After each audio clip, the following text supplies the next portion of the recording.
C'est quoi le plan de match? Comment est-ce qu'on s'ajuste en 2021 pour vendre sa propriété dans une pandémie? Bien, première des choses, je pense que avant même de mettre la propriété sur le marché ou de la mettre en vente, il y a une question de préparation. C'est une question de projet aussi. On en est où dans ces projets?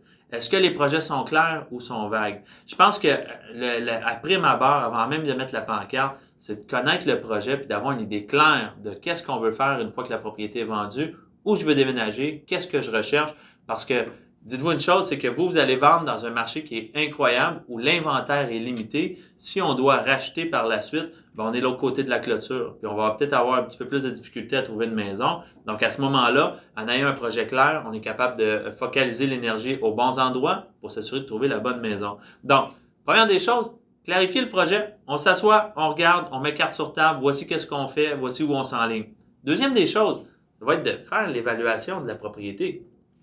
Donc, faire venir les professionnels nécessaires pour l'évaluation.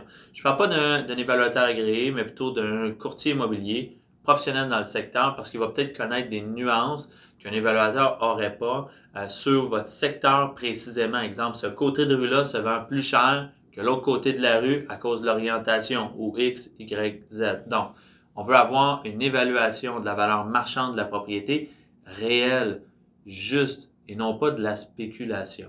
Donc, on veut avoir l'heure juste, s'assurer que la personne qui vient, qui nous donne l'évaluation, au pire, mais faites-en faire 2 ou 3 évaluations. Comparez les chiffres, comparez les prix et basez sur le prix qui fait le plus de sens pour vous, mais le plus de sens aussi selon les comparables et les points apportés par les professionnels. On établit la juste valeur marchande avant d'aller de l'avant avec une mise en marché.